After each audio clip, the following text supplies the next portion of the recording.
Just worship him. Tamuza chimenali pa moyo wako. Ndipo Mulungu amuchitira chomwecho. Ndipo Mulungu amuchitira. Tango muyamikira, tango muthokoza. Musiku la lero akuteteza mzambiri. Musiku la lero akumenyera nkhondo. Musiku la lero akuteteza iweyo. Musiku la lero akupasa chakudya. Musiku la lero aperekaso mtendere banja lako. Musiku la lero akupasa zofunikira pa moyo wako. Tango muyamikira. Tango muyamikira. Just worship him. Atate mu dzina la Yesu Kristo tuyamikani chifukwa cha mawu anu amene mwatikonzera usiku uno. Ambuye mukatamandike, mukakwezeke, Mzimu Woyera tisogolereni, timenyereni nkhondo mu dzina la Yesu Kristo. Amen. Hallelujah. Nthawi yapamwamba imene Mulungu afuna kati yankhule kuzera mawu ake. Tawerenga 1 Korinto chapter 13 verse ya 1 mpaka na 3. Akuti ingakhale ndikuyankhula malilime, komano ngati ndilibe chikondi, ndiye kuti ndikungopanga phokoso, ndine opanda phindu. Kodi kuyankhula malilime zimatanthauza chani? Nanga kodi kukhala wachikondi zikutanthauza chani? Mawu akutiuza za mphaso ya Mzimu wa Mulungu komanso chipaso cha Mzimu wa Mulungu. Mphaso ya Mulungu singakupitise kumwambayi, komano chipaso cha Mzimu Woyera ndi chimene chingampitise munthu kumwamba. Chipaso cha Mzimu Woyera ndi chimene chofunika kwambiri. Chifukwa chani? Ndi chipaso cha Mzimu Woyera ndi chimene Mulungu akhoza kukupanga recognize kuti uyuyu ndi mwana wanga. Ndi mawu akuti ngati ndikuyankhula malilime, ngati ndikunenera, ngati ndikutulusa ziwanda, ngati ndimatha kuimba, ndikuimba bwino, ndikunenera, komano ngati chikondi ndilibe, ndiye kuti ineyo ndikungopanga phokoso. Chikondi ndi chipaso cha Mzimu Woyera. pamene kunenera, kutusa ziwanda, kuchirisa ndi mphaso ya Mzimu Woyera. Ndeno akuti ukhoza kupemphera malilime, ukhoza kunenera, ukhoza kumayimba bwino, ukhoza ndithu kumapereka ma advice abwino kwa anthu kumati koma munthu yuyu akumutumikira Mulungu. Komano ngati chikondi pa iweyo palibe, ngati chipaso cha Mzimu Woyera pa moyo wako palibe, ndiye kuti iweyo pa zonse zimene kupangazo ukungopanga phokoso. Kodi tufuna tikambe chani usiku uno? Tukamba za moyo wako wa uzimu, wa spirituality. To be spiritual doesn't mean going to church each and every Sunday. To be spiritual doesn't mean praying in tongues.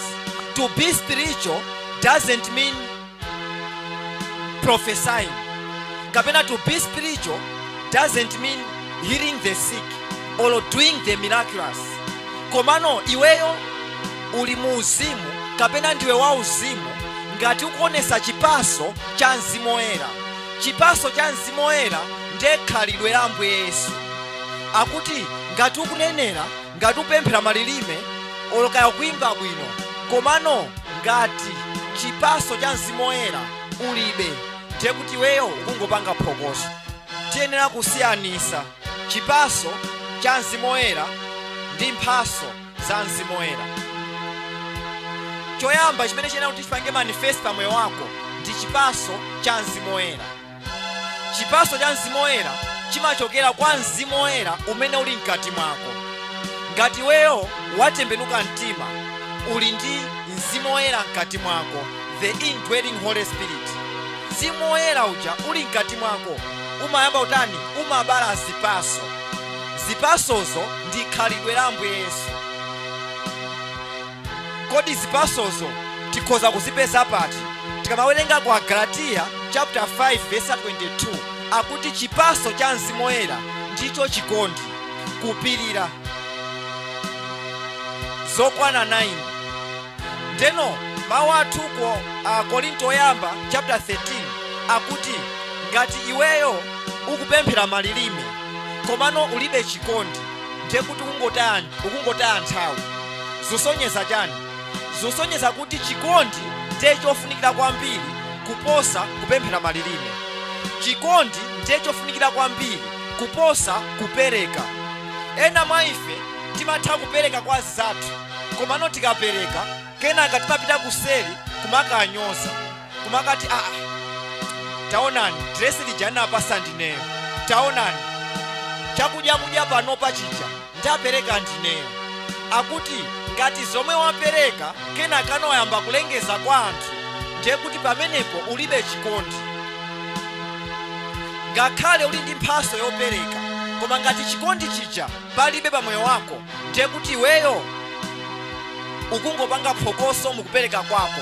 Akuti sungalandire daliso kwa ndani? Kwa Mulungu.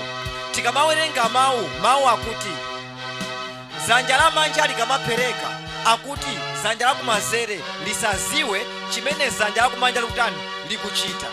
Kusonyeza kuti nthawi zina kuli bwino chomwe tapanga kuseri angoziwa ndi Atate wakumwamba, chifukwa Mulunguyo ndi amene amaziwa kena kalikonse. Kaya sunalengeze pa radio kuti wapereka chimanga pa skulu ina yake, kaya sunalengezese kuti wapereka ndalama ku orphanage ina yake, akuti Mulunguyo ndi amene amaziwa kuti abambo awa, amayi awa amapereka. Koma enafe tikangopereka chakudya ku family ina yake, ku banja lena lake, ndiye kuti kombone yonseyi iziwa kuti banja lija ladya chifukwa cha amayi awo, banja lija ladya chifukwa cha nsikanayo, chifukwa cha abambo awo. Akuti pamenepo ndiye kuti ukuchita mphaso yopereka komano opanda chikondi pa moyo wako. Chofunikira kwambiri pa moyo wako ndi chipaso, osati mphaso. Akuti mphaso iziyendesedwa ndi chipaso cha Mzimu wa Mulungu. Ngati mkati mwako muli chikondi, akuti ukapereka machiso kwa anthu mwa chikondi, ukathandiza anthu ena mwa chikondi. Sukalengeza kuti ajawo ndadyesa ndine, sukalengeza kuti ajawo ndikuwathandiza ndine. Akuti pamenepo ndiye kuti uli ndi chikondi. Ambiri mwa ife tachulusa kapena takweza mphaso pamoyo wathu, kapena takweza talenti pamoyo wathu, ndipo Mulungu akuti zimenezo sindikuzifuna mu nyumba yanga. Ambiri mwa ife timangolemekeza mphaso zathu, komano uzimu wa Mulungu sitimaulemekeza.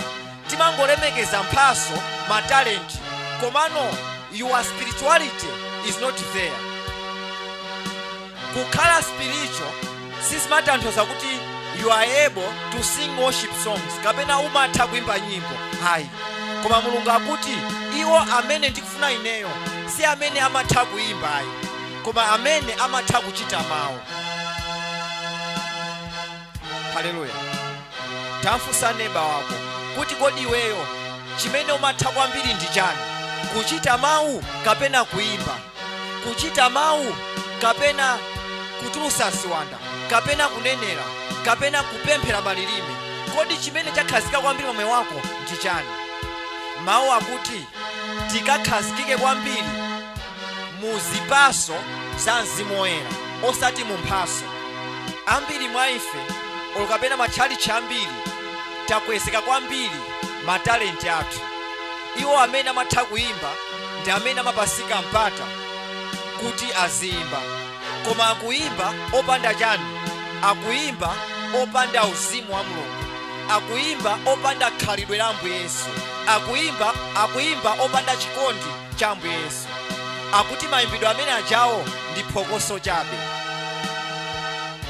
Tili ndi azibusa, tili ndi azitumiki amene akutumikira chifukwa chani?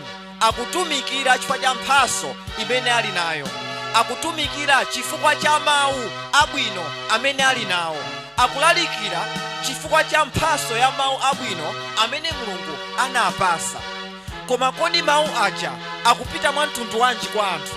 Tizaona kuti mawu aja alibe chikondi, mawu aja alibe mzimu wa Mulungu, mawu aja alibe mphamvu yochokera kwa Mulungu.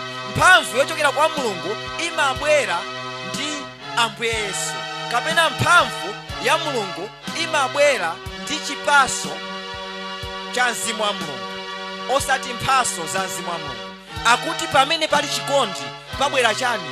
Pabwera mphamvu ya Mulungu, chifukwa mphamvu ya Mulungu ndiye ulemerero wa Mulungu. Mphamvu ya Mulungu ndiye Ambuye Yesu. Ndiye Ambuye Yesu amayenda pamene pali chikondi.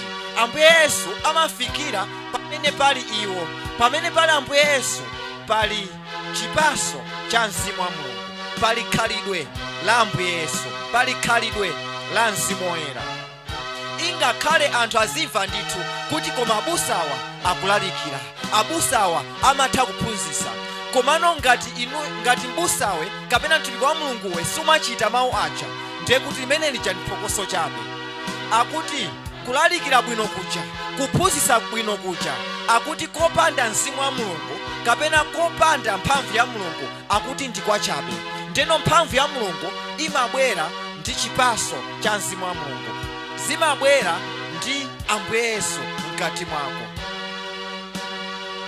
Koma matchalichi ambiri kapena momwe anthu ambiri akupemphera mwachuluka matalenti. Akuti akhristu achulusa matalenti, ayika pasi Mzimu wa Mulungu, ayika pasi the spirituality imene tena kuti tikayikweze. Akuti iwo praise team, akuti ndithu ndizoona akuimba bwino, koma kodi mayimbidwe yawo akuimba mwa mtundu wanji? Kodi kuimbako kukusuntha anthu? Kodi kuimbako kukubweretsa mamasulidwe mwa anthu? Akuti kuimba kumene kungabweretse mphamvu ya Mulungu ndi kuimba kumene kuli ndi Mzimu wa Mulungu, ndi kuimba kumene kuli ndi chikondi, ndi kuimba kumene kuli ndi mawu a Mulungu. Ambiri tikupita ku chalichi ndi mphaso zimene Mulungu anatipasa, tikupita ku chalichi ndi matalenti amene tili nawo. Ndeno mawu akuti talenti kukhala nayo koma opanda chikondi ndiye kuti ndiyopanda ntchito. Chikondi chikuyimira chani? Chikondi chikuyimira zipaso za Mzimu Woyera. Chipaso, pamene pali chipaso cha Mzimu Woyera ndiye kuti pali Mzimu Woyera. Ndiye kuti ambiri akuimba ndithu bwinobwino, koma Mzimu Woyera akuti palibepo. Ndiye kuimba kumeneko akuti ndi kwa phokoso, kulibe mphamvu yeniyeni. Kaya utayimba utazigwesa pasi, koma ngati sumachita mawu akuti weyo ukungopanga maphokoso. Akuti tiye ndikhale anthu auzimu. Let us be spiritual. To be spiritual doesn't mean going to church or kapena praying in tongues, kapena prophesying or casting out demons. Akuti to be spiritual ndi pamene weyo ukuchita mawu a Mulungu. Ngati ukuchita mawu, that means you are spiritual. Akuti tionese ndithu kuti ifeyo ndife ana a Mulungu. Tikamawerenga ku 1 Peter chapter 1 verse 16, mawu akuti be holy because I am holy. Akuti khalani oyera. Chifukwa chani? Chifukwa yoti ineyo ndinenso oyera. Kodi ifeyo ndife anthu wanji? Kukhala oyera ndi pamene uli ndi iye amene ali oyera. Kodi iye amene ali oyera ndi ndani? Iye amene ali oyera ndiye Mulunguyo. Chifukwa akuti be holy because I'm holy. That is God. Ndeno kodi Mulungu ali kutiko? Mulungu ali ndi iweyo, ali mkati mwako, ngati mzimu wake uli mkati mwako. Panopa Ambuye Yesu ali kumwamba kuzanja la manja la Tate awo.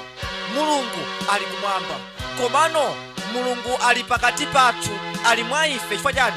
Chifukwa cha mzimu umene uli mwa ife.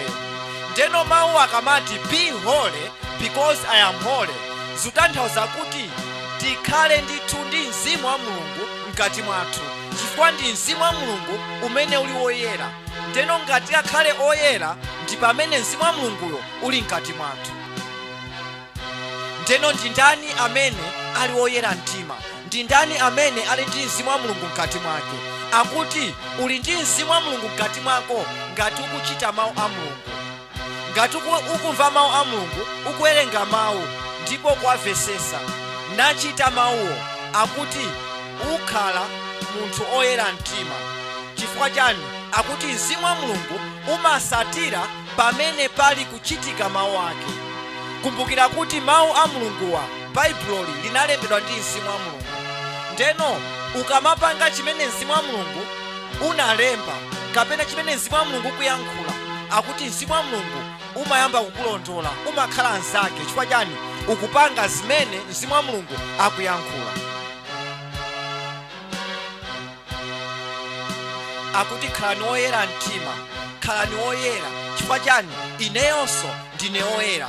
Mawu sakuti khalani oziwa kuimba, sakuti khalani oziwa kunenera, sakuti khalani oziwa kutusa ziwanda, khalani oziwa kupereka, akuti inuyo mukhale ngati ine, mukhale oyera mtima, mukhale ndi mzimu wa Mulungu mkati mwanu. Komano panopa machalichimu tachulusa matalenti, tachulusa ndithu kuziwa. Uyu amatha kuimba akhale apa, awo amatha kulalikira ndi amene azalalikire, awo amatha kuphunzitsa ndi amene azaphunzitse. Kodi amene akuphunzitsayo moyo wake wauzimu uli patipo? Kodi amene akulalikirayo moyo wake wauzimu uli patipo? Kodi amene akuimbayo moyo wake wauzimu uli patipo? Akuti ukhoza kutha kumayimba, ukhoza kutha kulalikira, ukhoza kutha ndithu kumanenera, ukhoza kumatha ndithu ma deliverance bwino kutusa ziwanda. Komano ngati weyo uzimu wako suli bwino, ngati si oyera mtima, ndiye kuti zonsezo akuti ndizopanda pake.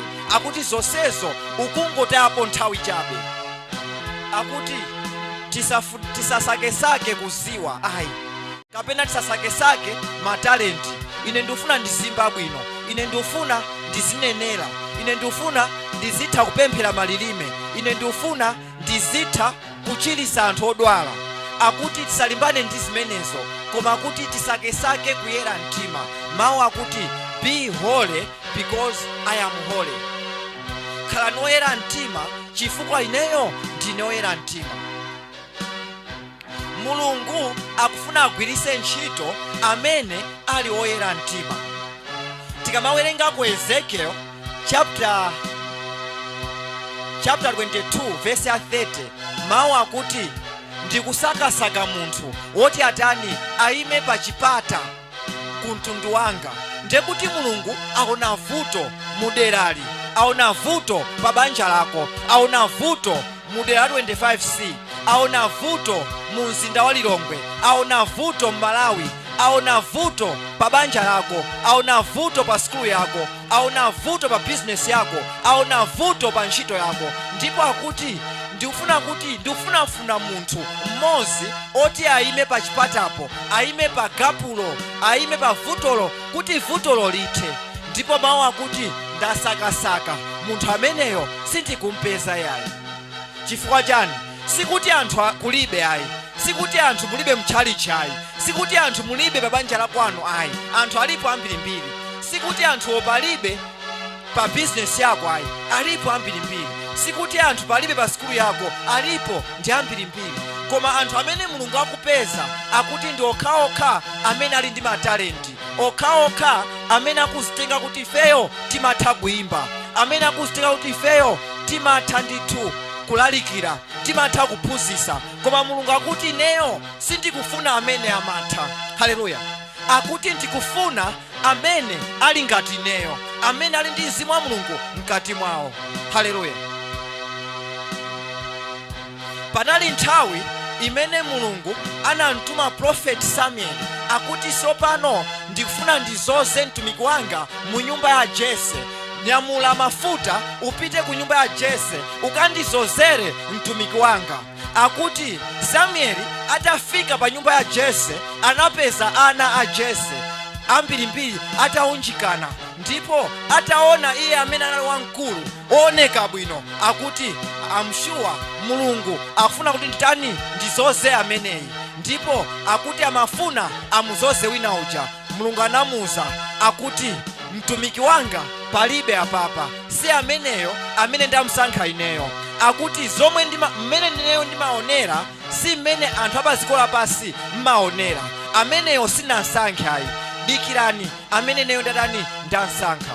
Ndipo Samueli akuti anadabwa, anafunsa Jese akuti kodi ana ako ndi omwewa basi? Akuti iyayi aliponso wina zina lake Davide, sali panopa iyayi alikodyesa ziweto uko kutchire. Akuti ifeyo sitikhala pasi yayi, pitani mumwitane ameneyo mpaka na abwere. Sitichoka, sitikhala pasi mpaka na mfumu yathu itabwera. Samueli sanakhale pasi mpaka na Davide atafika. Kutanthauza kuti Davide anali munthu osatani mwina moneka ngati osatha, samatha kuimba, samatha kuphunzitsa, samatha kulalikira. Ndipo muchali chimuja kapena muchipinda chija amamona ngati uyu ndopanda pake, amangoti khala apa, iweyo apa iyayi khala uku.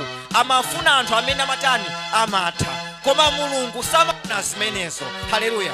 Akuti mulungu amafuna anthu amene atani apereka mtima wawo kwa iyeyo, anthu amene ali ndi mzimu wake mkati mwawo, anthu amene akuchita mawu. Akuti amenewo ndi amene mulungu akufuna. Anthu amene paziko lapasi anthu samaona kutheka kwa ayi, samaona matalenti abwino ayi. Akuti amenewo ndi amene mulungu akufuna. Akuti mukabwera kwa ine ndi pamene tani ndikupaseni kuthekera. Akuti choyamba chikhale chipaso cha mzimu wa mulungu pa moyo wako. Akuti ukalandira chipaso cha mzimu wa mulungu, ukakhala ndi chikondi, ukakhala osilesa, ukakhala opirira, akuti kenaka mulungu amabweresa kuthekera pa moyo wako, kuti kuthekera kuja ukugwirise ntchito ndi chipaso cha mzimu wa mulungu. Haleluya. Moses ali ku wilderness, akuti akudyesaso ziweto. Akuti mulungu anamonekera, akuti neyo ndamva kulira kwa ananga ku Egypt. Akuti ananga akuzunzika, ndikufuna ndiapulumuse, ndipo ndasika kuti ndiapulumuse nditamva kulira. Akuti sopano iweyo pita ku Egypt ukawolose kapena ukapulumuse ananga a Israeli. Akuti Moses anamba udandaula, akuti neyo sinditha kuyankhula, sindingapiteko yayi, ndilibe kuthekera koyankhula. Mulungu akuti ineyo sindimaona zimenezo ayi, ine ndaona mtima wako. Ngati ndakusankha iweyo ndiyika kuthekera kumeneko. Haleluya. Ndikufuna ndikuuzechi chimene chikufunika pa moyo wako ndikungochita mawu. Ukungofunika kuti uzichita mawu, Mzimu wa Mulungu upezeke mkati mwako. Ngati sutha kuimba komweko Mulungu akuyikira mkati mwako. Chifukwa chani? Wapereka mtima wako. Ngati ndimatha kupemphera malilime, ngati ndimatha kuimba, komano ndilibe chikondi, ndiye kuti ndikungopanga phokoso. Chikondi ndi chani? Chikondi ndi chipaso cha Mzimu wa Mulungu. Pa chikondipa akanatha kuyikapo kupirira, pa chikondipa akanatha kuyikapo kuchita mawu. Chifukwa ochita mawu ndi amene amazazidwa ndi chikondi. Ukamachita mawu, Mulungu amatenga mzimu wake nayika mkati mwako. Nde mzimu uja ndi umene umabweretsa chani? Akuti mzimu uja ndi umene umabweretsa chikondi pamoyo wako. Mzimu uja ndi umene umabweretsa khalidwe la Ambuye Yesu pamoyo wako. Khalidwe la Ambuye Yesu likabwera pamoyo wako, akuti ndiye kutinso mphamvu ikusatira. Akuti pamene pali khalidwe la Ambuye Yesu pamabwera mphamvu yake, pamabwera ulemerero wake. Ndiye kuti ukamayimba nyimbo yako imapita ndi Mzimu wa Mulungu mwa anthu amene otani, mwa anthu amene akumvesera. Pali nyimbo zina zikamayimbidwa akuti zimapita ndi mphamvu ya Mulungu. Ngati ukuyimba ndi mphamvu ya Mulungu, anthu amachiritsidwa kuzera mayimbidwe yako. Ngati ukuyimba ndi mphamvu ya Mulungu, anthu amatembenuka mtima ndi mayimbidwe yako.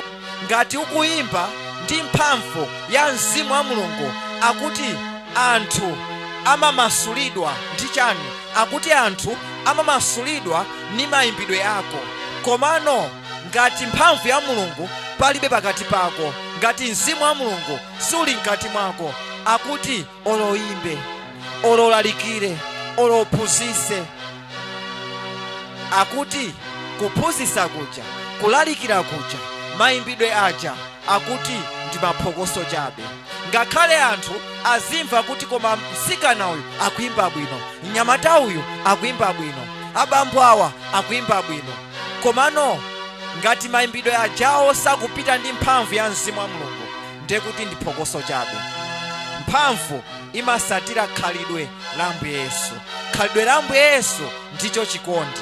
Chikondi chimabwera ndi Mzimu wa Mulungu mkati mwako. Mzimu wa Mulungu mkati mwako umabwera ndi kuchita mawu. Akuti ngati umatha kuyimba mwamthetema, kuyimba bwino, anthu ndikumaomba m'manja, koma ngati chikondi ulibe, ndiye kuti ukungopanga phokoso. Mayimbidwe ndi mphaso ya Mzimu wa Mulungu. Pa chipaso cha Mzimu wa Mulungu ndi mphaso ya Mzimu wa Mulungu, chofunikira pamoyo wako kwambiri ndi chipaso cha Mzimu wa Mulungu. Ambuye Yesu amakuziwa iweyo ndi chipaso chawo. Ambuye Yesu amakuziwa iweyo ndi khalidwe lawo limene limabwera ndi Mzimu wa Mulungu. Akuti tiyeni tikakhale anthu oyika pasogolo Mzimu wa Mulungu, your spirituality, osati talent, osati mphaso za Mzimu wa Mulungu. Ukatero ndiye kuti ukhala pachifupi ndi Ambuye Yesu. Andi chimenechi ndi chimene tikufuna malo ano, ndi chimene ifeyo ngati Allied Carriers Church tikufuna kuti tikakhale pakati pathu. Sitikufuna anthu oziwa kuimba, ayi. Sitikufuna anthu oziwa kupemphera malilime, ayi. Sitikufuna anthu oziwa kulalika mawu a Mulungu, ayi. Sitikufuna anthu amene amaziwa kuphunzitsa mawu a Mulungu kuchokera ku Genesis mpaka na ku Chivumbulutso, mawu kwaziwa bwinobwino, ayi. Koma tikufuna anthu amene amatha kuchita mawu, anthu amene akuti ifeyo katangale ayi, ifeyo kuba ayi, ifeyo chigololo ayi, ifeyo maboza ayi. Akuti amenewo ndi anthu amene Mulungu akufuna. Akuti amenewo ndi amene azazidwe ndi mphamvu yake. Akamayimba anthu azichiritsidwa. Akamalalikira anthu azitembenuka mtima. Akamaphunzitsa anthu azimva mawu ndipo azichita. Tikapawerenga mawu bwinobwino amatiuza kuti nthawi inake Ambuye Yesu akuphunzitsa akuti ziwanda zimatuluka. Chifukwa chani? Ndiye kuti Ambuye Yesu samangophunzitsa amene anthu ena amaphunzitsira ayi. Akuti Ambuye Yesu amaphunzitsa ndi mphamvu ya Mzimu Woyera. Ndiye kuti samangophunzitsa poti amatha kuphunzitsa ayi. Amaphunzitsa poti analinso ndi chikondi. Akuti pamene pali kuthekera kenaka kuonjezerapo chipaso cha Mzimu Woyera amene ali chikondi, akuti pamenepo pamabwera mphamvu. Ndi Ambuye Yesu akuti amaphunzitsa akuti kenaka anthu amamasulidwa. Ambuye Yesu akuphunzitsa akuti kenaka ziwanda zimachoka. Akuti mawu awo amapita ndi Mzimu wa Mulungu umene umakachita zodabwitsa pa anthu aja. Akuti chimenecho ndi chimene chifunikanso ndi moyo wako. Pali anthu ena akati ayankhule kumusogolera wina kapena kupereka advice kwa wina wake, advice ija imapita ndi mphamvu ndipo munthu uja amachitadi chiticho, amachitadi chimene chija. Chifukwa chani? Ndiye kuti advice yawo ija sinangopita ngati mwa mawu chabe ayi, inapita ndi mphamvu ya Mulungu. Ndiye kuti samagwiritsa advising ngati talent chabe ayi, komano amapereka advice mwachikondi. Haleluya. Akuti pakena kalikonse tikachite ndi Mzimu wa Mulungu kusogolera. Ngati tikufuna kuti tikayankhule, akuti tikayankhule ndi Mzimu wa Mulungu. Ngati tikufuna kuti tikayimbe ndi Mzimu wa Mulungu. Ngati tikufuna kuti tikalalikire, akuti tikalalikire ndi Mzimu wa Mulungu. Tikufuna kuphunzitsa, akuti tikaphunzitse ndi Mzimu wa Mulungu. Akuti pamenepo ndiye kuti iweyo ndiwe munthu wa Mzimu, osati munthu wa empty chabe wa matalenta ayi.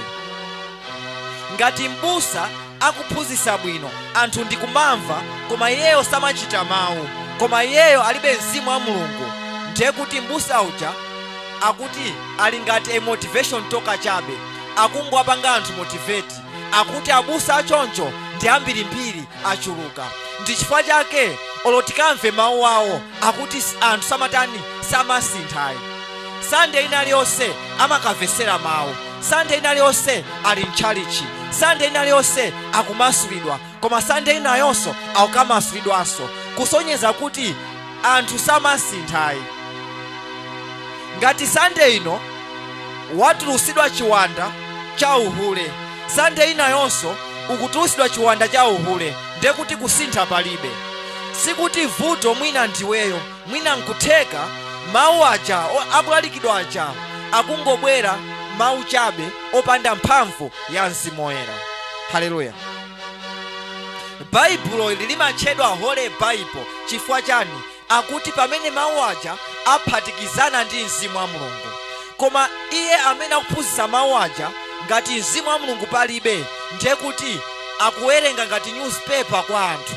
Ndeno newspaper imangosangalatsa anthu, komano newspaper singasinthe anthu, imangowaziwitsa anthu kuti kunali izi, komano sikuti anthu ajatani sasinthayi. Chifukwa chani?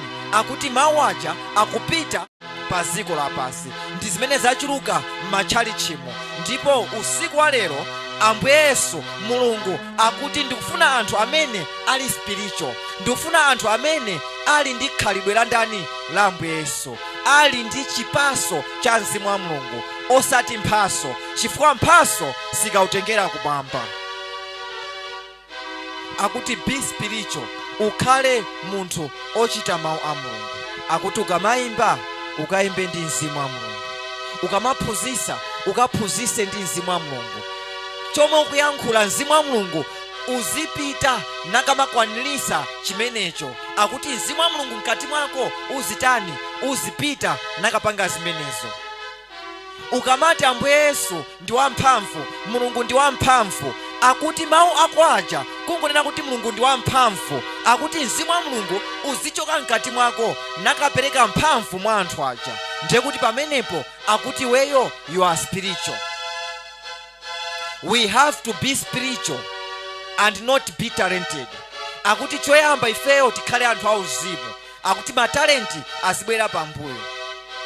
Tisasakesake anthu amene amatha ayi, tisakesake anthu amene ali ndi mzimu wa mulungu, chifukwa mzimu wa mulunguwo ndi amene abwerese chani, ndi amene abwerese kuthekera mwa anthu amenewo. Kuthekera kopanda mzimu wa mulungu akuti ndi kwachabe, ulalikira koma anthu osasintha. Ndichifukwa chake masiku ano azibusa akati ambe kuti usaziwanda, ndiye kuti mpakana avula jekete, mpakana atuluka thukuta. Chifukwa chani? Akuti akugwisa ntchito mphamvu zawo potusa ziwanda. Iwe tuluka. Chifukwa chani? Ambuye Yesu akuti samapanga zimenezo. Ambuye Yesu amangoti you demon out, ndipo chiwanda chachimatani akuti chimatuluka. Kusonyeza chani? Akuti mawu awo aja samangopita pachabe ayi, akuti amapita ndi mphamvu ya Mzimu Woyera. Akuti tikuyenera kuti tikamtumikire Mulungu ndi mphamvu yake, osati mphamvu zathu.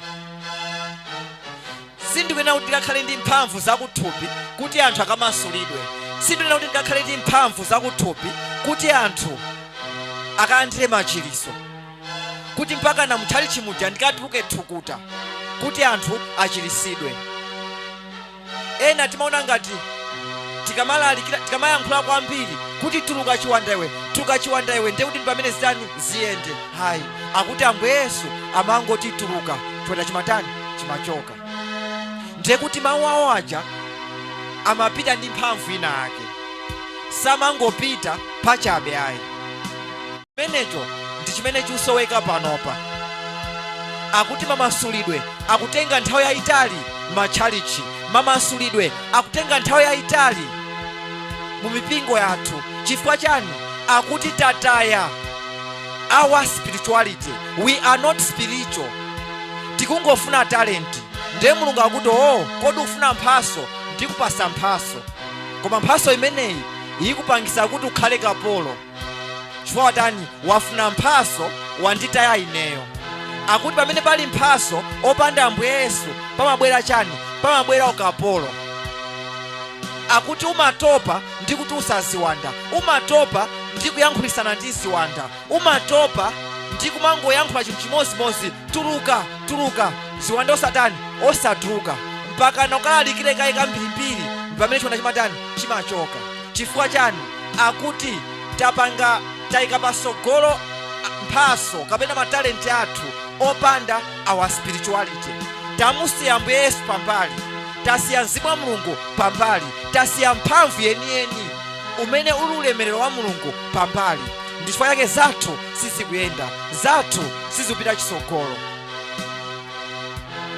Koma kuti tiyeni tike pasogolo our spirituality. Tikayimba nyimbo akuti ziwanda zizithawa chifukwa cha nyimbo ija, chifukwa nyimbo ija ikupita ndi Mzimu wa Mulungu. Tikamalalikira akuti anthu azisintha, anthu azimulandira Yesu. Chifukwa chani? Mawu aja akupita ndi Mzimu wa Mulungu. Tikamaphunzitsa anthu azimva mawu ndipo azichita mawu. Chifukwa chani? Mawu aja akupita ndi mphamvu ya Mulungu. Chifukwa iweyo you are spiritual. Tikamayankhula anthu azichita zomwe ifeyo tikuwalangiza. Tikati tilangize mwana wathu, mwana uja azimva. Chifukwa chani? Malangizo athu aja kwa mwana uja sakumva ngati mawu chabe, sakumva ngati malangizo chabe, koma malangizo lija likupita ndi Mzimu wa Mulungu. Muzinyumbamu ana athu tikuwalangiza koma sakusintha. Muzinyumbamu ana athu tikumawuza izi ndi izi koma palibe chimene chikuchitika. Chifukwa chani? Ndiye kuti tangokhala alangizi. Kukhala mulangizi opanda chikondi, kukhala mulangizi opanda Mzimu wa Mulungu, akuti malangizo aja amangopita pachabe. Timakhala pafupi ndi mafumu, timakhala pafupi ndi iwo audindo, koma ngati malangizo athu aja asakanizika ndi corruption. Malangizo athu aja tasakaniza ndi mamotivi athu osakhala bwino. Tifuna kuti tikalangiza nafe tipindulepo. Akuti zimene zija ndi zimene zimapangisa kuti malangizo athu aja asamapindulepo kanthu ayi. Chifukwa malangizo athu aja akupita ndi mphamvu osati ya Mulungu ayi, koma mphamvu ya ifeyo ngati anthu. Ndi chifukwa chake sipamakhala kusintha. Ngati ifeyo tikuchita mawu, iwo amene tikuwaphunzitsa nawonso akachita mawuwo. Ngati ifeyo tikuchita mawuwo, iwo amene tikuwalalikira akakhala osinthika. 1 Korinto chapter 11 verse ya 1, Paulo akuti ndisatireni ineyo. Chifukwa chani? Poti ineyo ndikusatiranso Ambuye Yesu. Ndisatireni ine poti ine ndikusatira Ambuye Yesu. Koma panopa azitumiki ambiri akuti satirani Ambuye Yesu, musalimbane ndi ineyo. Imvani zimene ndikulalikira, musaone moyo wanga. Akuti amenewo ndi azitumiki achinyengo, musasatire. Musatire munthu amene akuchita chimene akulalikira. Musatire amene akuchita chimene akuphunzitsa. Akuti ameneyo ndi amene akutengereni malo oyenerera. Komano tikamasatira munthu amene akuphunzitsa bwino mawu komano samachita mawu, akuti nafeso tikhala opanga phokoso ngati munthu ameneyo. Lero mawu akuti be spiritual, be holy because I am holy. Khalani oyera mtima, khalani oyera chifukwa ineyo ndine oyera. Chomwe chimabweretsa kuyera pamoyo wako ndi Mzimu wa Mulungu. Mzimu wa Mulungu apezeke mkati mwako, kenaka ukhala oyera. Mzimu wa Mulungu amapezeka mkati mwako pamene ukuchita mawu a Mulungu. Kuchita mawu a Mulungu ndiko kukhulupirira. Okhulupirira ndi amene amakhala anthu oyera. Okhulupirira ndi amene Ambuye Yesu akufuna, osati akhristu. Ambiri ndife akhristu, ndiye kuti timangopita ku chalichi, timangovala korona, timangonyamula baibulo, koma sitimachita zimene zili m'baibulo. Ndi akuti tangovala chikhristu chabe. Koma Mulungu akufuna okhulupirira, chifukwa okhulupirira ndi iye amene amachita mawu. Kodi ndi ochita mawu? Akuti ochita mawu ndi amene amabala khalidwe la ndani la Ambuye Yesu, ndi amene amabala zipaso za Mzimu Woyera. Koma ngati ukusemphana ndi mawu a Mulungu, ndiye kuti chipaso cha Mzimu Woyera singakhale pa moyo wako. Haleluya. Ngati tikufuna kuyankhula, tikayankhule mu Mzimu. Ngati tikufuna kulalikira, tikalalikire mu Mzimu. Ngati tikufuna kuphunzitsa, tikaphunzitse mu Mzimu. Ngati tikufuna tikayimbe mu Mzimu. Ngati tikufuna tikalize keyboard, akuti tikalize keyboard iyo mu Mzimu. Uzaona kuti ndikungoliza keyboard kuja, wina wake akutembenuka mtima. Ndikungoliza keyboard ija, wina wake akumva bwino ziwanda zikutuluka. Kodi inu simunamve mawu? Akuti Sauli nthawi yake akuti Mulungu anayika mzimu oyipa mkati mwake, ndipo mizimu ija imamusausa mtendere. Akuti kenaka Davide atabwera pafupi pake, akuti Davide akamayimba, akuti ziwanda zija zimamusiya ndani? Zimamusiya Sauli. Koma Davide akangosiya kuimba, ziwanda zimabwera. Kutanthauza kuti mayimbidwe a Davide sanali mayimbidwe achisawawayi, anali mayimbidwe amphamvu ya Mzimu Woyera. Sanali mayimbidwe chabe ayi, anali mamasulidwe, anali ulaliki, anali mphunzitsi. Akuti kungoyimba kokhako kumapangitsa kuti ziwanda zichoke mwandani mwa Sauli. Akangosiya kuimba, akuti ziwanda zija zimabwera. Kusonyeza kuti Davide anali ozazidwa ndi Mzimu wa Mulungu pa iyeyo, komanso mkati mwake anali ndi khalidwe la Ambuye Yesu.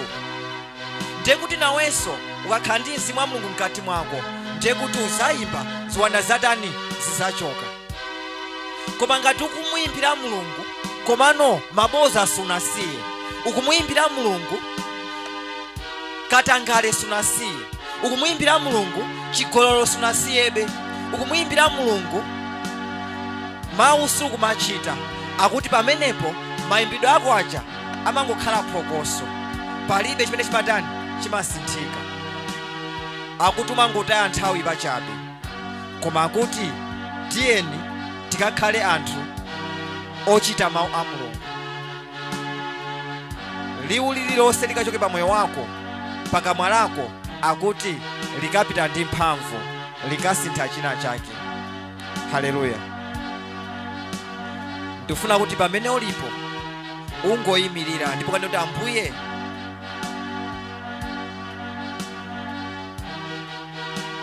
ndisakhale munthu wongotha chabe, ndisakhale munthu wongotha kuimba, ndisakhale munthu wongotha kungolalika, ndisakhale munthu wongotha kungophunzitsa, ndikhale munthu ozazidwa ndi khalidwe lanu, ndikhale munthu wachipaso cha Mzimu Woyera.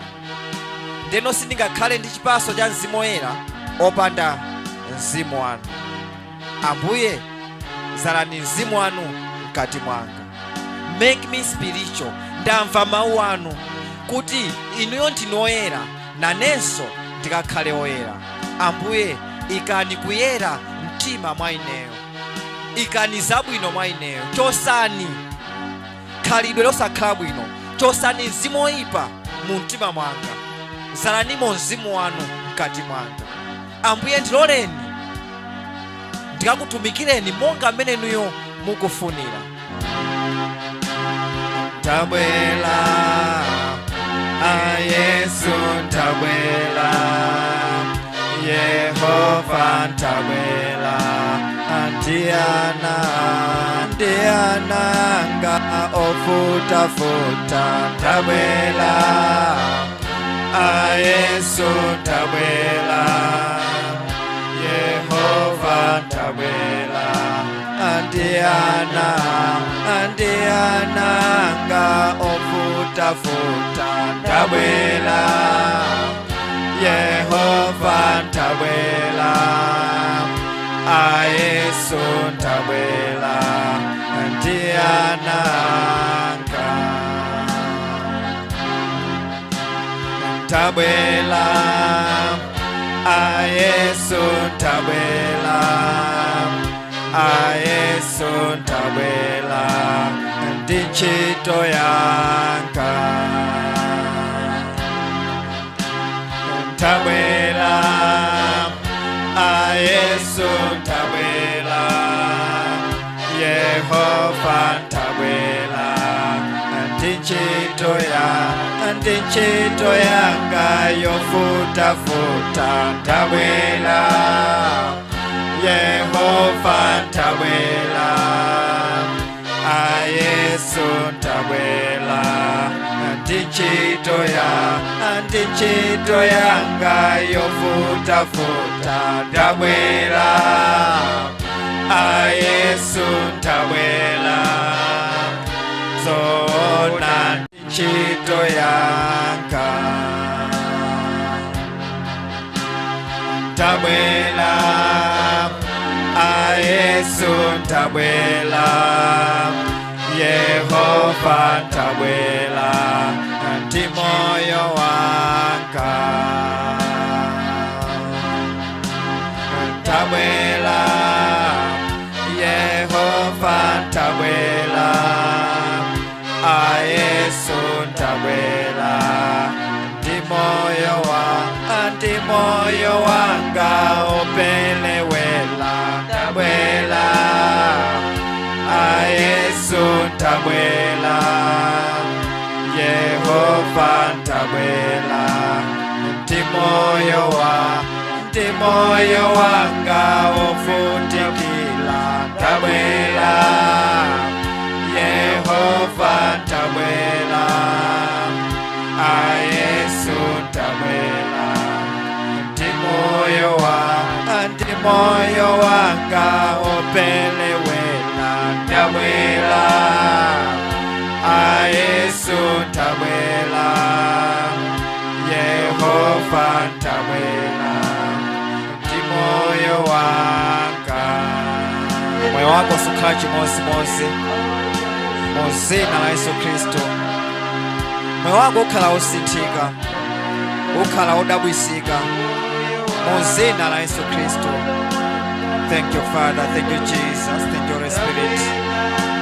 Raka yabo ibayazo rito la mariso la jarika yabo beyazo raparato rapa la jaraka yabo beyazo rino la mariso la jarika yabo beyazo raparato beyazo. Ndopemphera moyo wako aleso chikondi chake pa mtima wako. Mulungu azale mzimu wake pa moyo wako mu dzina la Yesu Kristo. Rito la mariso la jarika yabo beyazo raparato rapa la jaraka yabo beyazo rino la mariso la jarika yabo beyazo. Moyo wako sukaji monsi mzimu wa Mulungu ulipo mpano, mzimu wa Mulungu ulipo mpano, kutegera kwa Yesu ulipo mpano, kutegera kwa Mulungu ulipo mpano. Moyo wako ukakhala usinthika, moyo wako ukasazidwe ndi china chake. Thank you, Father. Thank you, Jesus. Thank you, Holy Spirit. Precious Holy Spirit, tenganikao malo ano. Thank you, Father. Thank you, Jesus. Raka yabo ibayazo ripa rato ibayazo rino la mariso la jariko iba yato ibayazo rapa rato rapa la jaraka yabo ripa rato ibayazo rino la mariso la jariko. Thank you, Father. Thank you, Jesus. Raka yabo ibayazo rito la mariso la jarika yabo beyazo raparato rapa la jaraka yabo beyazo ito yabo beyazo raparato beyazo rapa la jaraka yabo beyazo raparato rabeyazo. Bempera minolipo. Just play nitawi yotukangomulambira Mulungu, nitawi yotukasise chimene ukufuna moyo wako, ndithawi yokalandira chimene ukufuna kwa Mulungu. Tango pemphera ukalandire china chake kwa Mulungu. Thank you, Father. Thank you, Jesus. Thank you, Holy Spirit. Raparato lapa la jaraka yabo yazo ido raka yabo yazo ido la mariso la jarika yabo yazo rino la mariso la jarika yabo iba yazo rino la mariso la jarika yabo yazo raparata rapa la jaraka yabo yazo ido la mariso la jarika yabo yazo ripa rato yazo rino la mariso la jarika yabo. Baba ndukazula kena kalikose kamene kamalipa nati anano, ndukazula mzimu nosoyipa umayipa nati anano mu dzina la Yesu Kristo. Kuwa nalose limene limazuza nanu ndukazula mu dzina la Yesu Kristo. Kuwa lina lilose lolimba nati anano ndukazula lati nawo mu dzina la Yesu Kristo. Thank you, Father. Thank you, Jesus. Thank you, Holy Spirit. Raparato ripa la jarika yabo beyazo raparato beyazo rino la mariso la jarika yabo ipa yateyazo. Every altar fighting against the lives of your children, Father, I uproot it in the name of Jesus. Thank you, Father. Thank you, Jesus. Baba, kumbukirani malo ano, kumbukirani malo ano. Kuwa nalose linazalidwa malo ano losusana ndi kuwalano ndukazula lati nawo mu dzina la Yesu Kristo. Riparato ripa yazo rino la mariso la jarika yabo ipa yato yazo rito la mariso la jarika yabo ndukazuzula kuwa linalosa la chikolo ambuye tukazula mu dzina la Yesu Kristo. Kuwa linalose la mowa tukapasula tukazula mu dzina la Yesu Kristo. Kuwa linalose la foja kuwa nalose lomwe linazalidwa malo ano lose tafoja ambuye tukazula mu dzina la Yesu Kristo. Thank you, Father. Thank you, Jesus. Raparato beyazo rito la mariso la jakiabo ipa yato beyazo raparato beyazo rito la mariso la jakiabo. Kuwa nalose la moa kuwa la foja kuwa la chikololo tukazula malo ano mu dzina la Yesu Kristo. Thank you, Father. Thank you, Jesus. Raparato beyazo rito la mariso la jarikabo ipa yato beyato rino la mariso la jarikabo kena kali kanazalidwa malo ano kosakhala bwino ndi nthawi yapamwamba Ambuye tukazula mu dzina la Yesu Khristu. Khalidwe lina lonse losakhala bwino linali malo ano Ambuye tukazula mu dzina la Yesu Khristu. Thank you Father, thank you Jesus.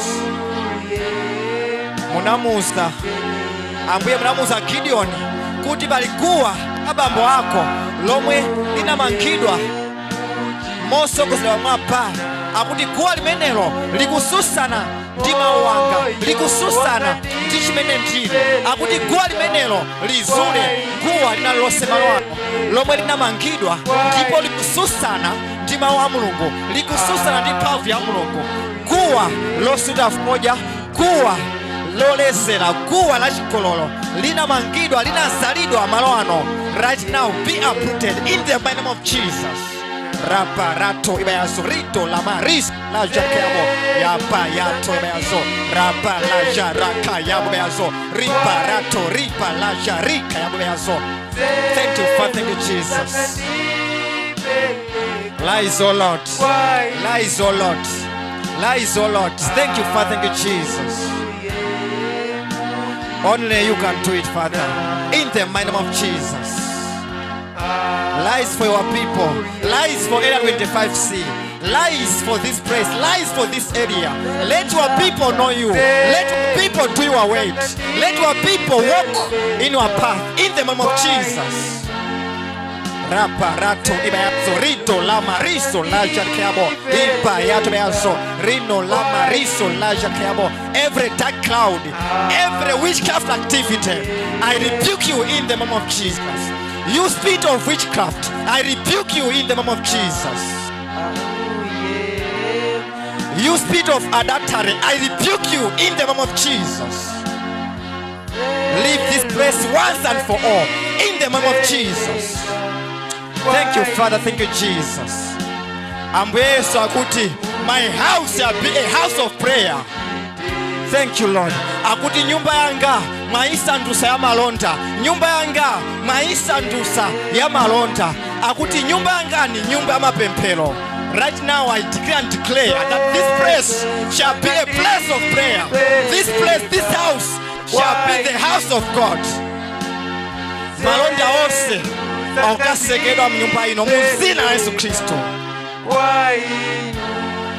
Jesus said, nyumba yanga maisa ndusa ya malonda, nyumba yanga maisa ndusa ya malonda, maisa ndusa yochitiramo chikololo, maisa ndusa yositiramo fodya, maisa ndusa yokulisiramo. Akuti nyumba yanga si nyumba ya malonda. My house shall be the house of prayer. I decree and declare that this house from now onwards shall be the house of prayer. Rapa yabo ibayazo ripa rato ibayazo rato la maraso la jaraka yabo ipa yato ibayazo.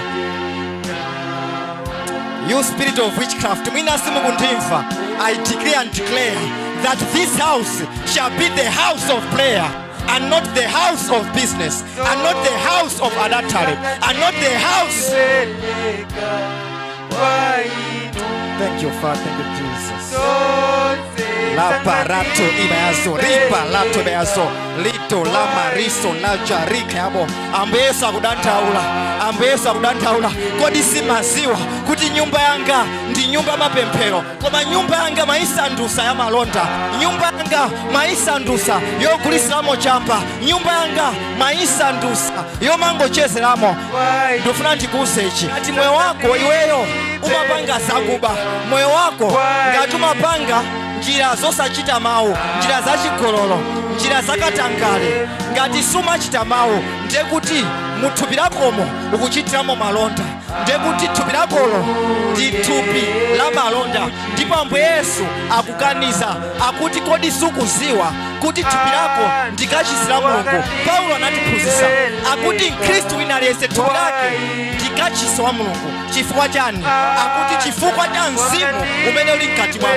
Chifukwa cha Mzimu uli mkati mwako ndiye kuti iweyo ndiwe kachisi wa Mulungu. Komano ngati iweyo ukuchita katangale, iweyo ukuchita uhule ndiye kuti ukusandutsa nyumba yako kukhala ya malonda. Ndi Ambuye Yesu akuti sukuziwa kuti nyumba yanga ndi nyumba ya mapemphero. Akuti iweyo khala wapemphero, iweyo khala opemphera, ndiye kuti ukusandutsa nyumba yako, ukusandutsa mtima wako kukhala wapemphero.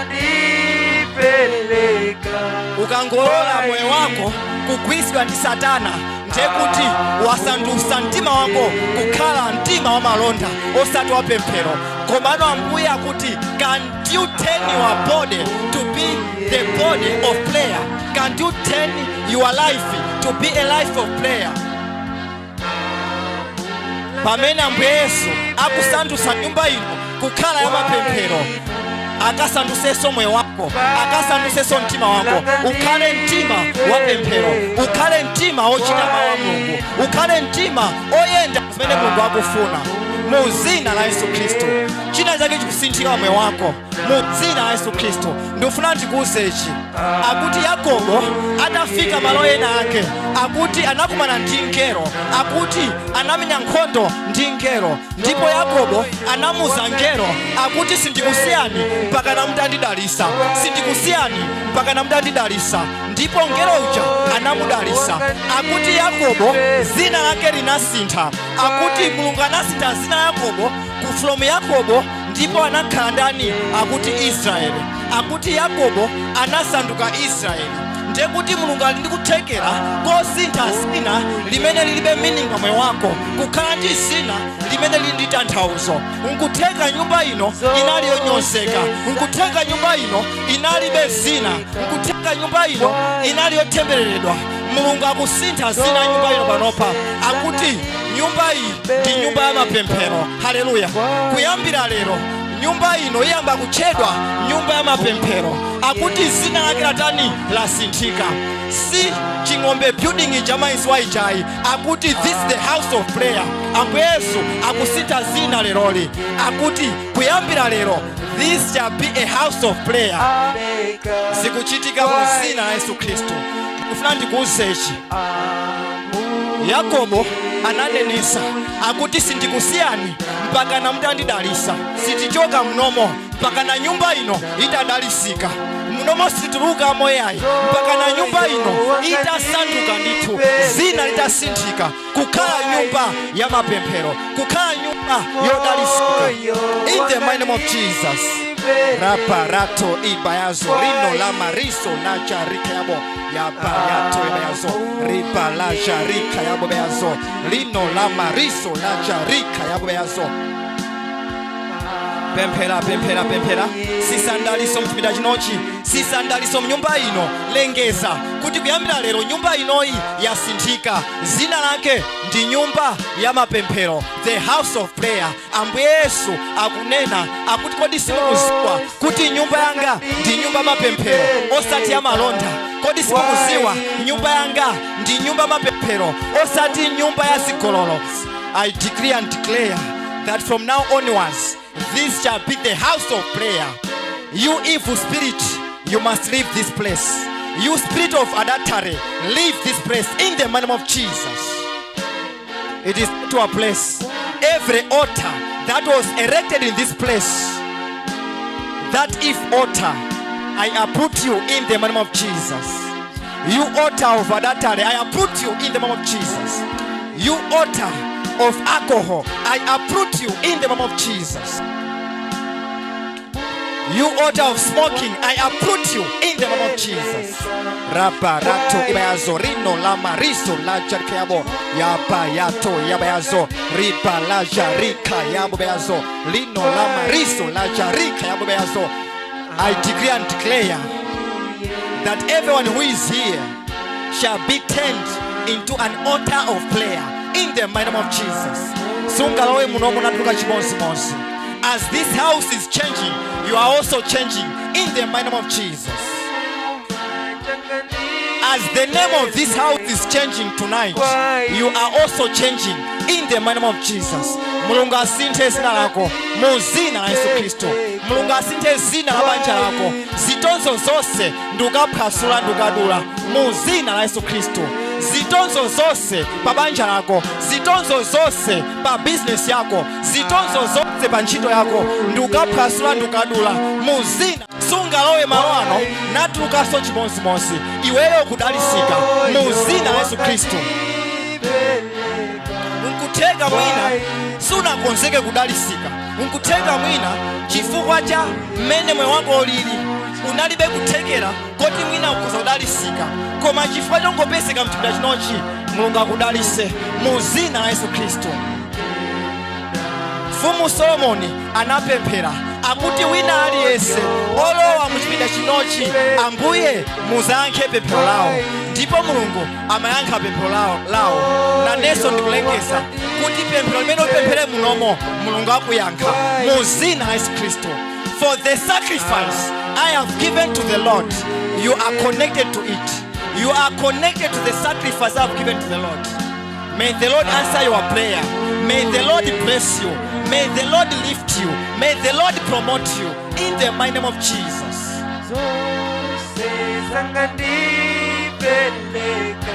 Thank you, Father. Thank you, Jesus. Rapa rato lapa lacha raka yabayazo indo yama yazo rapa lacha raka yabayazo. Thank you, Father. Thank you, Jesus. Tandivesani bangono. Davesani bangono. Can you just slow down? Tandivesani bangono. Padali nthawi nake Solomoni atamuchimwira Mulungu. Mulungu analengeza punishment kwa ndani kwa Solomoni. Amafuna kuti amulande kena kalikose kamene anapasidwa, akuti weyo wandichimwira ndipo suli usoyenerera kuti ukadalisike. Komano Mulungu anayankhula mawu awa akuti chikanakhala kuti ndinalibe pangano ndi mwana wanga Davide, iweyo ndikanakulanda zonse. Haleluya. Koma chifukwa cha Davide, iweyo ndikukudalisa ndi mtundu uwu, kapena ndikudalisa ndi ziko ili, ndikudalisa ndi ulamuliro uwu. Chifukwa cha chani? Chifukwa cha mwana wanga Davide. Kusonyeza kuti Solomoni sana analibe kuthekera, analibe kuyenerera kuti alandire ndaliso kwa ndani kwa Mulungu. Analibe chomuyenereza kuti adalisike, analibe chomuyenereza kuti akhale ndi mwana, analibe chomuyenereza kuti pakhale mtendere pabanja pake. Solomoni analibe chomuyenereza kuti Mulungu ampase ntchito, analibe chomuyenereza kuti Mulungu ampase business yabwino, analibe chomuyenereza kuti pakhale mtendere pa moyo wake. Koma Mulungu ananena, iweyo ndikukwezabe, iweyo ndikupasabe ndaliso wako. Haleluya. Ndofuna ndikuuzechi, nthawi zina mumalandira ndaliso chifukwa cha munthu amene mukumusatira. Haleluya. Chifukwa cha amene mukumusatira muzalandira ndaliso, chifukwa cha amene mukumusatira muzakhululukidwa, chifukwa cha amene mukumusatira muzakonderedwa. Haleluya. Ndeno ndofuna ndikuuzechi, ngati Mulungu amamva kukoma ndi moyo wanga, amveso kukoma ndi moyo wako muzina la Yesu Kristo. Haleluya. Ngati Mulungu amamva bwino chifukwa cha moyo wanga, ngati Mulungu amamva bwino chifukwa cha sembe imene ndimapereka kwa iye siku ndi siku, Mulungu yemweyo amveso bwino chifukwa cha moyo wako, akakumenyere nkhondo. Haleluya. Nkutheka unalibe kuyenerezeka kuti ukalandire chimene Mulungu akufuna kupase. Nkutheka unalibe kuziyenereza kuti Mulungu akupase chimene ukupempha. Komano chifukwa chozilumikizisa ku nyumba ino, chifukwa chozilumikizisa kutumiki wa ine, ndofuna ndilengeze kuti Mulungu akupase chosowa chako muzina la Yesu Kristo. Kulikonse kumene ukundimva, chifukwa chosipanga connect kumawu amene uchoka pakamwa langa, chifukwa chosipanga connect kumawu amene ukumva kumene uliko, ulandire chosowa chako muzina la Yesu Kristo. Ulembe siku la lero, ngati ukundimva, ulembe siku la lero kuti siku la lero ndi siku limene Mulungu anandipasa chosowa changa, ndipo wachilandira. Haleluya. Chifukwa chozilumikizisa kumawu amene ukumva apawa, ndofuna kuti ulembe pena pake kuti siku la lero ndinalandira chosowa changa. Haleluya. chifukwa chani? Wazilumikizisa ku mawu amene ukumvawa, wazilumikizisa ku nyumba imene watani walowayi. Nyumba ino siyamaseweraso ayi, china chake chikuchitika chifukwa Mulungu wasandusa nyumba ino kukhala nyumba yake. Akuti nyumba yanga ikakhale nyumba mapemphero. Siku la lero walandira chosowa chako mu zina la Yesu Kristo. Unguyamba kumthokoza Mulungu kuti Ambuye ndikuyamikani chifukwa cha connection imene mwandipasa. Nthawi zina sitimalandira poti ifeyo timatha kupemphera, sitimalandira poti ifeyo timatha kusala chakudya, sitimalandira poti ifeyo timagwada pasi, sitimalandira poti ifeyo timachita bwino. Ayi, nthawi zina umalandira chifukwa cha amene ukumusatira. Haleluya. Ngati Mulungu amamva kukoma ndi moyo wanga, amveso kukoma ndi moyo wako, akuoneso iweyo mokondedwa. Worship him. Just worship him. Thank you, Father. Ambuye sindikusiyani mpaka namuda ndidalisa. Raba rato ibayazo rino la mariso la jarika yabo. Ndikulengeza ndaliso wako. Chilichonse chimene ukufuna Mulungu akupase mu zina la Yesu Kristo. Lero ndikupasa ulamuliro monga mene Mulungu anamuuzira Solomoni, akuti pempha chimene ukufuna ndipo ndikupasa. Solomoni anapempha nzeru, Mulungu anampasa nzeru. Naweso pempha chilichonse chimene ukufuna, Mulungu akupasa mu zina la Yesu Kristo. Ndalengeza, pempha chimene ukufuna ndipo Mulungu akupasa. Kulikonse kumene ukundimva, kulikonse kumene you are connected, tango gwada pasi pako, tango yamba kuyankhula, tango yamba kulengeza, Ambuye ndufuna ichi, Ambuye ndufuna ichi, ndipo Mulungu akuchitira. At my voice, whatsoever you shall ask for today at this hour, the Lord shall give you, in the mighty name of Jesus. Elijah anayankhula akuti at my word mvula sigwa kwa zaka 7, ndipo mvula sinagwe kwa zaka 7. Chifukwa chani? Ndiye kuti Elijah anali pa mgwirizano wabwino iyeyo ndi Mulungu. Ndofuna ndikuuzechi, pali anthu pa dziko lapasi samadikira kuti Mulungu auze kuti uyuyu ndamudalisa. Ayi, akuti ukangoyankhula kuti mwana uyu mdaliseni, akuti Mulungu amapita ndi daliso wake. Akuti zafika poti Mulungu amachita chimene ana ake akufuna, osati kuti ana akadikire kwa Mulungu. Raparato libayazo ido yama ibayazo rapala jaraka yabo ibayazo ido yama ibayazo riparato ibayazo rapala jaraka yabo ibayazo lino la mariso la jarika yabo ibayazo raparato ibayazo rino la mariso la jarika yabo. Thank you, Father. Thank you, Jesus. Thank you, Holy Spirit. Kuwa lina lilose lolimbana ndi moyo wako, lolimbana ndi banja lako, ndukazula mu zina la Yesu Kristo. Kuwa lina lilose lolimbana ndi ntchito yako, ndikuzula mu zina la Yesu Kristo. Kuwa lolimbana ndi skulu yako, ndikadula mu zina la Yesu Kristo. Kuwa lina lilose limene likulimbana ndi malo awa, ndukapasula ndukadula mu zina la Yesu Kristo. Kuwa lolimbana ndi chipulumutso chako, ndukadula mu zina la Yesu Kristo. Moyo wako sukhala chimozimozi mu zina la Yesu Kristo. Raparato lapa la jaraka yabo yazo riparato yazo rino la mariso la jarika yabo ipa yato yazo. Nyumba yanga ndi nyumba ya mapemphero, osati nyumba ya malonda. Malonda ose akusamusidwa mu zina la Yesu Kristo. Kena kali kose kana zalidwa malo ano kakupita kumene kanachokera mu zina la Yesu Kristo. Thank you, Father. Thank you, Jesus. Thank you, Holy Spirit. Raparato lapa la jaraka yabo beazo riparato beazo lino la mariso la jarika yabo ipapa yato beazo rino la mariso la jarika yabo ipa yato beazo. Pempera meno lipo pempera pempera pempera pempera pempera. Tiri mu nyumba ya Mulungu, nyumba ya pempero. Akuti ukakhala mu nyumba ya pempero uyenera kupempera. Wakhala mu nyumba ya pempero, you just have to pray. chomwe ungachite ndikupemphera. Ndi zinthu ziwiri. Ngati sikupemphera imuyimbire Mulungu, ngati sikumuyimbira Mulungu zipemphera. Ndi zinthu ziwiri zimene zingachitike mu nyumba ya Mulungu. Akuti pemphera, ngati sungathe kupemphera muyimbire. Zinthu ziwiri. Play. Mulungu akuchita china chake. Pemphera kuti Ambuye sinthani zina la nyumba ino, sinthani zina la nyumba ino. Wina aliyense akaziwenso kuti nyumba lija zina la sinthidwa. Tikupita ku nyumba ya mapemphero, tikupita ku nyumba ya mapemphero.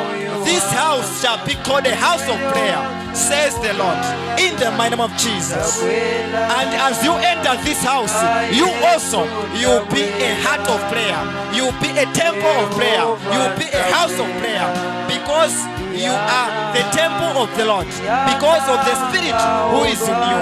Paul said, don't you know that you are the temple of the living Lord, because of the Spirit who is in you? Now eso iweyo wasandulisidwa. Moyo wako ndi moyo wa pemphero. Uyenda moyo wa pemphero mu zina la Yesu Kristo. Raparato lapalaja raka yabeazo indo yama ibeazo. Ngati suta upemphera tango pese kachuta chinochi. Mzimu wa pemphero ukhala moyo wako. Mzimu wa pemphero ukhala moyo wako mu zina la Yesu Kristo. Riparato ripalaja rika yabo beazo. Riparato beazo rano lama raso laja raka yabo ipa yato beazo. Ripalaja rika yabo beazo. May that grace of prayer be upon your life in the mighty name of Jesus.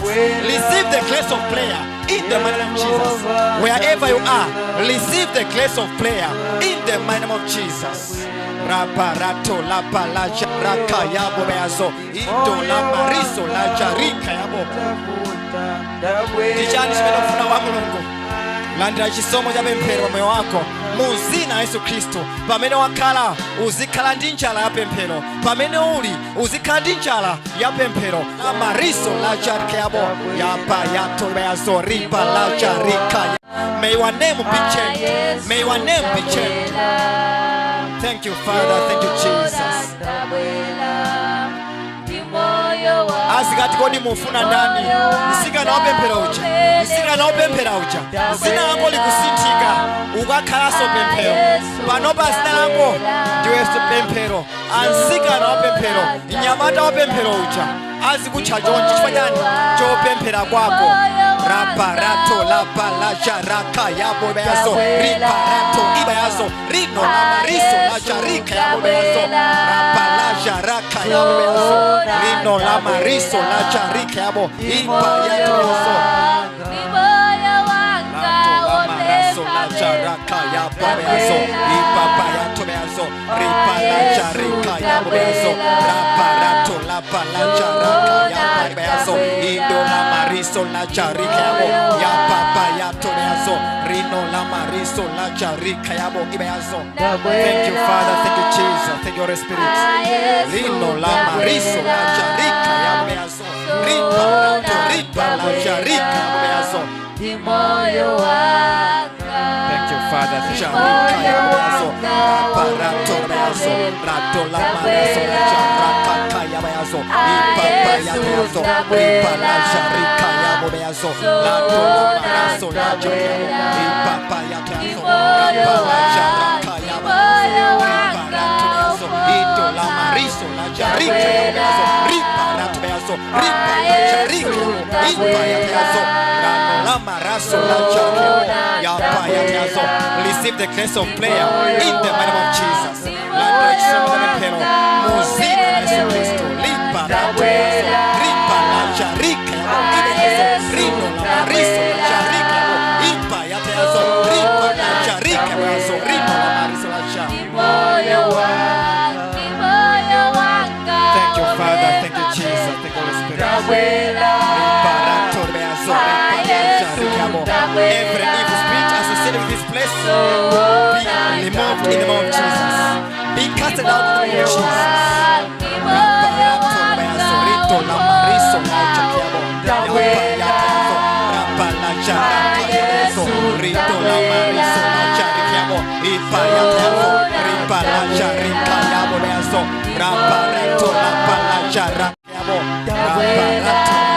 rato la maraso la charaka ya bonazo ipa ya tazo ripa la charika ipa ya tazo. Receive the grace in the name of Jesus. Receive the grace in the name of Jesus. Thank you, Lord. Thank you, Father. Thank you, Jesus. Rato la pala charaka ya bonazo ito la mariso la charika ya bo ipa ya tazo ripa la charika bonazo ripa rato ripa ya zo.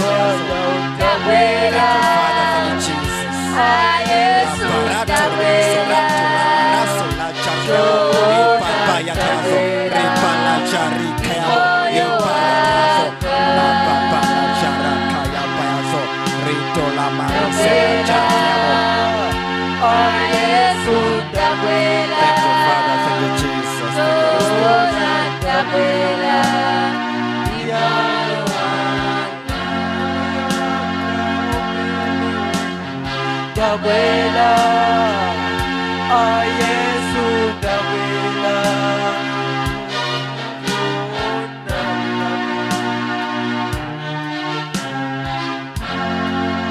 Hallelujah. Hallelujah. Amen. Ongoziwa kuti china chake chasinthika ndi moyo wako usuliso chimozimozi monga mmene Mulungu asinthira malo ano asinthaso moyo wako. Malo ano si malo osowamba ndikachisowa Mulungu nawenso Mulungu asintha moyo wako mu zina la Yesu Kristo. Ndofuna ndiseke tangozusa manja ako mwamba. Thank you, Father. Thank you, Jesus. Thank you, Holy Spirit. Kumbukirani kuti Friday tipeza naso malo ano ndipo Friday inaliyonse tizikhala ndi night vigil, and how I wish it was today. Friday jaikanakhala leroli ndimafuna tikanango chezera momuno kulambira ndi kupemphera, komano Friday tizaswera momuno. Ndino ndimangofuna kuti ndikuuze chinthu ichi. Ngati ufuna kuti upemphere usiku wonse, ngati ufuna kuti upemphere uyambira 9 o'clock mpaka na 4 am, ndiye kuti wena kuti uzadye nsanga. Hallelujah. At least 5:30, 7 o'clock uzakhala dani wadya kale, kanti 6 o'clock uzakhala wadya kale. Kamabwera kunoko osati kuti kudya 9 koloko kenako kuti ndikamba upemphera 9 o'clock, ayi ndiye kuti zizakuvuta. Koma night vigil, if you want to play from 9 p.m. mpaka na mamawa, thupi lako lizakhale empty, usazakhale kuthupi, uzakhale mu mzimu. Ndeno chakudya chija uzadye nsanga.